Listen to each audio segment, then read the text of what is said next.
I spoke to somebody earlier this week, Joseph, and he floated an interesting theory out there about the Biden-Harris ticket. He thinks the Democrats are tanking the election on purpose because the powers that be in the Democratic Party, the Schumers, the Nancy Pelosi's in the world, he thinks they don't like this radical leftist takeover of their party. And if Joe Biden wins, those people are going to feel emboldened. What say you?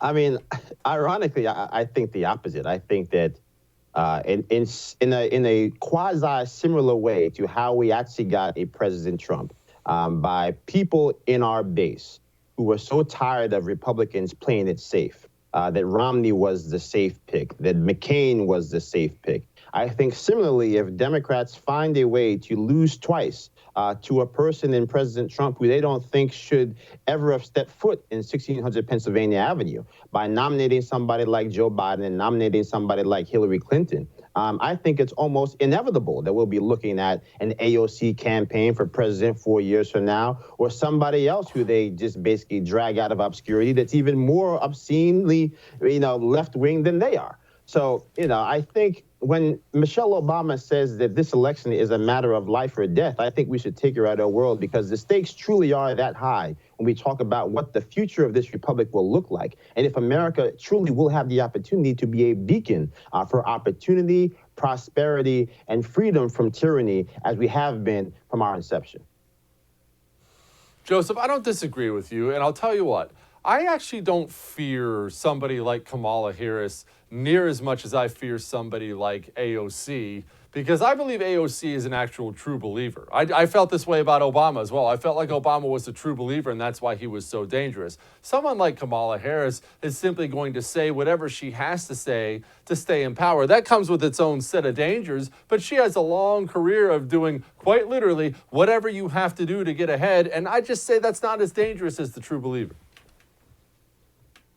Well, look, you got somebody like Kamala Harris who, God bless her, wants to arrest your children for marijuana on a Monday and then use marijuana as a joke line to get elected president by Tuesday. So that's just what we're dealing with right now when you talk about the hypocrisy that exists on the left. I think, again, when you're talking about what Republicans need to accomplish heading into the back half of this election cycle, it's to remind the American people that the outcomes that Democrats say they want for all Americans rely on plans that have never produced those outcomes in the history of the world. So socialism does not work.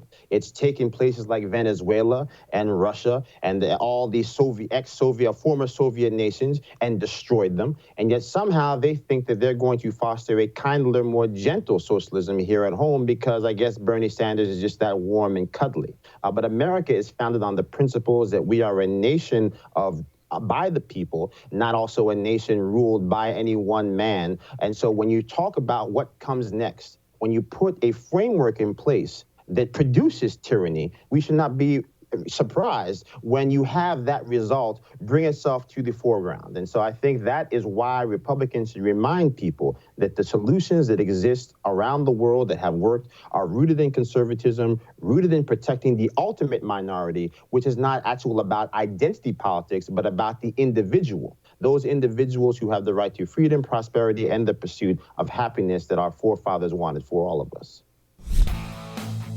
Hey, thanks so much for watching The First on YouTube. If you liked what you saw, go ahead and like and subscribe. You heard me. Like it, subscribe. You'll get a lot more of it and a lot more of me.